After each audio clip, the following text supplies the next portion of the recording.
বেসন গোলানো এবং বুন্দিয়া বানানোর ঝামেলার কারণে আমরা অনেকেই মতিচুর লাড্ডুটা বানাতে চাই না। যদিও মতিচুর লাড্ডুটা আমাদের সবার খুবই পছন্দের, কেমন হয় যদি বুন্দিয়া বানানোর ঝামেলা ছাড়াই লাড্ডু তৈরি করা যায়। চলুন তাহলে দেখে নিই বেসন ছাড়া এবং বুন্দিয়া ছাড়াই কীভাবে লাড্ডু তৈরি করা যায়।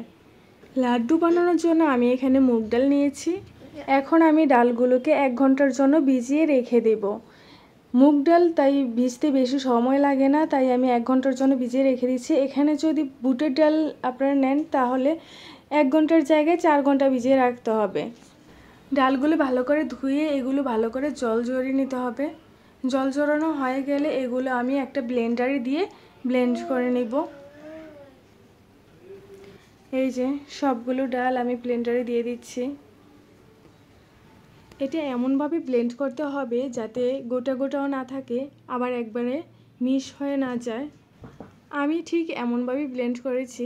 এবার ব্লেন্ড করা ডালগুলোতে আমি সামান্য একটু লবণ দিয়ে দিয়েছি, আর এগুলো এভাবে বড়া বানিয়ে নিচ্ছি। ডালের এই বড়াগুলা বেশি লাল লাল করে ভাজার দরকার নেই।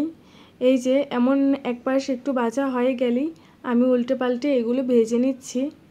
এগুলো আমরা পেঁয়াজও যেমন খাই তেমন করে ভাজার কোনো প্রয়োজন নেই, এমন একটু ভাজা ভাজা হয়ে গেলেই এগুলো নামিয়ে নিতে হবে। এভাবে আমি সবগুলো ডাল এভাবে ভেজে নিচ্ছি।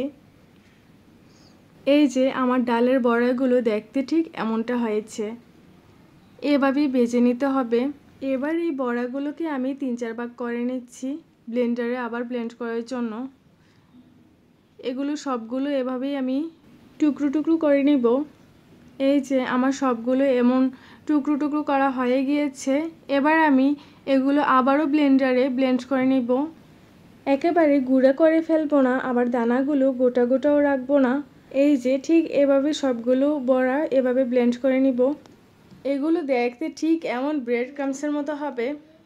এই লাড্ডুগুলোর টেস্ট দোকানের কেনা লাড্ডুগুলোর থেকে কোনো অংশেই কম হয় না। আপনারা বাসায় একবার হলেও এই লাড্ডুটা ট্রাই করে দেখবেন। এবার আমি চলে যাব লাড্ডুটা বানানোর জন্য। এখানে আমি লাড্ডুটা বানানোর জন্য চিনির শিরা করে নেব। এজন্য এখানে আমি 1 কাপ চিনি দিয়ে দিয়েছি। এবার আমি এই চিনির মধ্যে দিয়ে দিচ্ছি লাল ফুড কালার। এখানে আপনারা জর্দার কালারও ইউজ করতে পারেন। লাড্ডু অনেক কালারের বানানো যায়। আমার হাতের কাছে লাল কালার ছিল তাই আমি লাল কালারটা ইউজ করেছি। চিনির শিরাটা বেশি আঠালো করব না। এটা চিনির শিরাটা যতক্ষণ না পর্যন্ত ফুটে আসবে ততক্ষণ পর্যন্ত জাল দিতে হবে। যখন চিনির শিরাটা ফুটে আসবে তখন ডালের বড়ার যে গুঁড়াগুলো করেছিলাম সেই গুঁড়াগুলা চিনির শিরার মধ্যে দিয়ে এই চিনির শিরার সাথে ভালো করে মিশিয়ে নিতে হবে।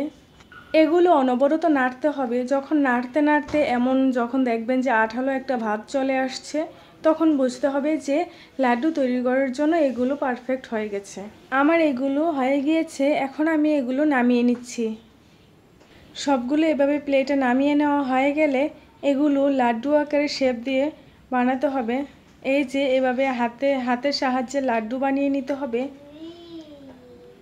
দেখুন আমার লাড্ডুটা ঠিক এমন হয়েছে। আমি এভাবেই সবগুলো লাড্ডু বানিয়ে নিচ্ছি। এভাবেই আমি সবগুলো লাড্ডু বানিয়ে নিচ্ছি। এই যে আমার লাড্ডু বানানো হয়ে গিয়েছে। আমি একটা ভেঙে দেখাচ্ছি যে এর ভেতরটা কেমন হয়েছে। দেখুন এই লাড্ডুগুলো আপনারা ফ্রিজে সংরক্ষণ করেও খেতে পারেন 2 থেকে 3 সপ্তাহের মতো। এই লাড্ডুগুলো অতিথি আপ্যায়নও ব্যবহার করতে পারেন। এগুলো দোকানের কেনা লাড্ডুর থেকে কোনো অংশেই কম নয়। বন্ধুরা, ভিডিওটি যদি ভালো লেগে থাকে তাহলে একটি লাইক করে দিবেন।